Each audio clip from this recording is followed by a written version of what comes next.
Hello, people of the sun. How are you doing? Today we're going to talk about cities of the people from Mesoamerica. There are many cities that are real and sometimes not real for the people from Mesoamerica. There have been cities like El Dorado, which according to Spanish chronicles is still out there. There's a mythical Coatepetl, which no one has really been able to find that we know of. And there are other cities that we have been able to find, thank goodness for reading the Maya language and being able to decode the stelas. And by being able to decode them, we're able to find out their names and the names of either their allies or conquered cities. But we're going to try to find the ones that we haven't found, if they did in fact exist. Thank you very much, and let's go.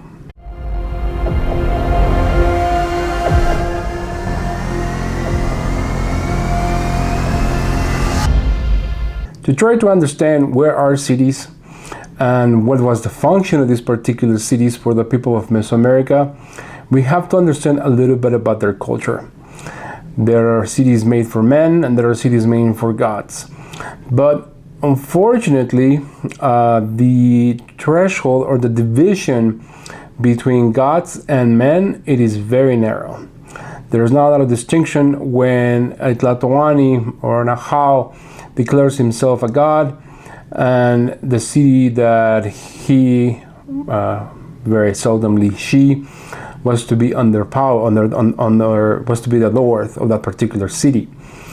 Now, there is a city that we know that was city of the gods, and it was ruled by Quetzalcoatl, and this is most likely the Teotihuacan that we know of today, but the Aztecs likely called it Toyan. This is a particular city that we can say with a certain level of confidence that did in fact exist, even though it was supposed to be a city for the gods. Another one of these cities is Coatepetl.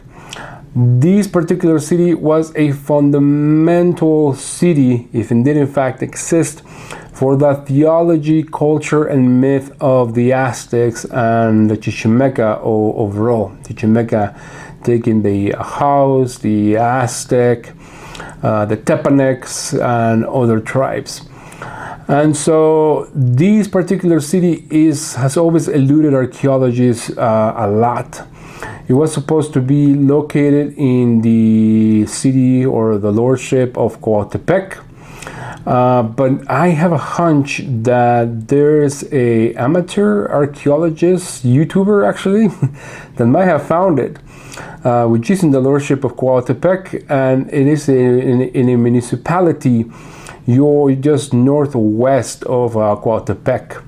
There is a lonely mountain in the middle of a very difficult to get to valley, and it just looks a lot like the Aztec pyramids. Now this is why I think so. The main Aztec pyramid, the one that lived in where now Zócalo is in Mexico City, it was supposed to be a recreation of the Mount of Coatepetl. This was the axis of the earth, the axis mundi. It was supposed to be the place where everything was created. And so what is so significant about Coatepetl? The story goes that the goddess Coatlicue was sweeping her quarters in the Mount of Coatepetl, and as she was sweeping, a package fell from the heavens filled with feathers. She brought in the package of feathers beneath her bed. It's not really her bed, it's a metate. The Aztecs didn't sleep in beds. They slept in kind of like yoga mats, but they were made of just dry long pieces of leaves. And so the goddess Coatlicue placed this particular package beneath her bed, and as a result became pregnant.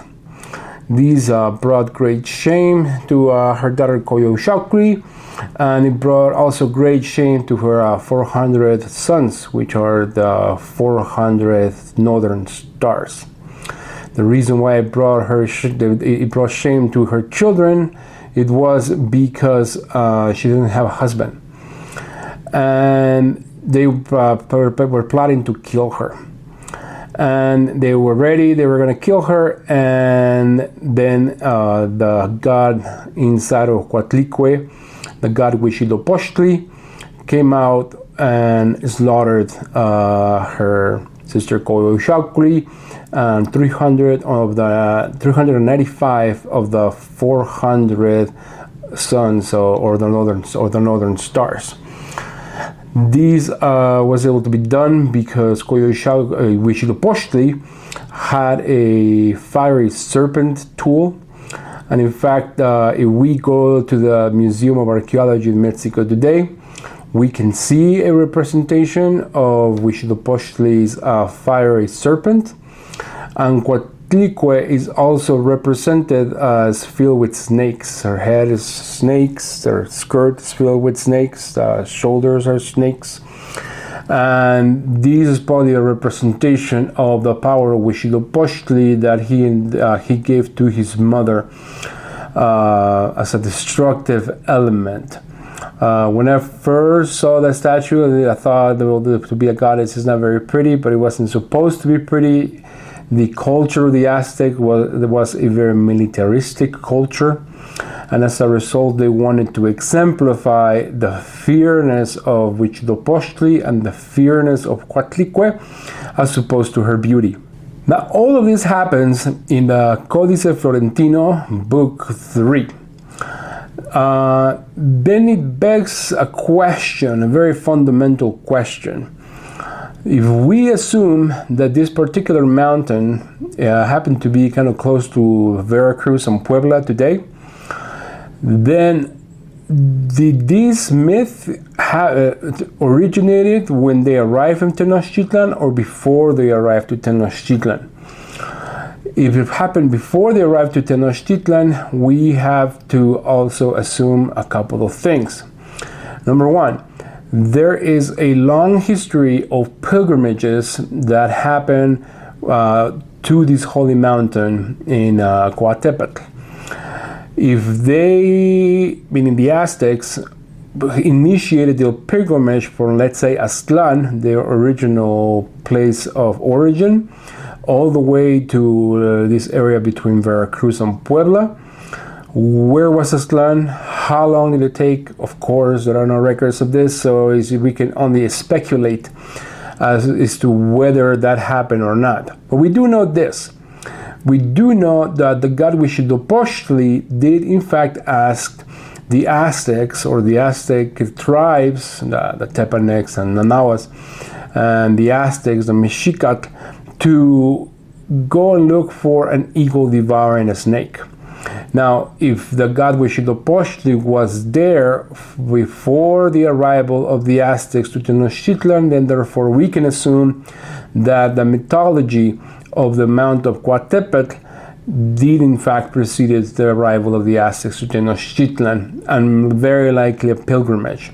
So this also kind of lends itself to a little bit of more speculation, in which the Aztecs, let's say traveling from Aztlan to Coatepetl, they might have traveled through what was Tenochtitlan back then it went by a different name. And so therefore they might have become familiar with that land, and as they were going around, they may have done some things that the locals like the Tlaxcaltecas or the Culhuacans might not have liked. And so therefore they were probably persona non grata around that area, and that is probably why they posed so many impositions upon the Aztecs when they first tried to settle in Tenochtitlan. So now that we covered the mythical Coatepetl, if it did in fact exist, now let's try to find Aztlan, which is another very difficult topic of discussion, because a lot of this is based on Aztec myths. There's very little evidence. But then again, the evidence of cities like El Dorado, or women with 3 breasts, or giants that were, 5 meters tall, which the Spanish talked about, none of this has been able to be corroborated, so it's very difficult to corroborate the existence of either El Dorado or Coatepec or even Aztlan. Aztlan was also one of these places that is filled with diverse myths that sometimes they have many different layers of mystery or descriptions. I heard as far as it had been an island. Now, when Cortés arrived into Mexico Tenochtitlan, he said that he did not want to fight the Aztecs hand to hand because they were very large, not only in stature but also in fortitude. Now, this is kind of strange because neighboring people, the people from Azcapotzalco, the people from Tlaxcala, the people from Ocohuacan, the people from all the little towns around Puebla and Veracruz, they're not very tall. And so it might have been that these Aztecs were probably, I would dare even to say that they might have been Polynesian if they did in fact came from an island. But we don't know if Aztlan was either an island. The word Aztlan is supposed to mean white land, or it's supposed to be the line of the seas, kind of like those white birds, and so like swans. And so we really don't know where is Aztlan. And then Aztlan is also filled with a farther layer of myth, where we have this particular mountain where we have the caves of Chicomostoc. And in these caves, there were supposed to be 7 caves, and out of these caves came the 7 different tribes of the Aztecs. You're starting to see a pattern? I hope so. The mythology of the mountain, it is associated to women. Mountains are supposed to be like women. When the tribes of the Aztec come out from the caves, it's like those tribes coming from a womb. But in this case, it is a magical hell that is supposed to exist. The same thing even the god Huitzilopochtli, who was hidden on the top of the cave. And so a lot of these stories might have been mythical ways to try to explain the origin of a people or the origin of gods, and then not necessarily reflecting a true historical account. I believe the Bible does the same thing as well. The same thing of like the earth being created in 7 days and 7 nights. I don't think that's what the writers of the Bible really were trying to say. I think it's an allegory for something else, or a code for something else. And the Aztecs, I'm pretty sure they did also something very similar, even though they were also very good at recounting historical accounts.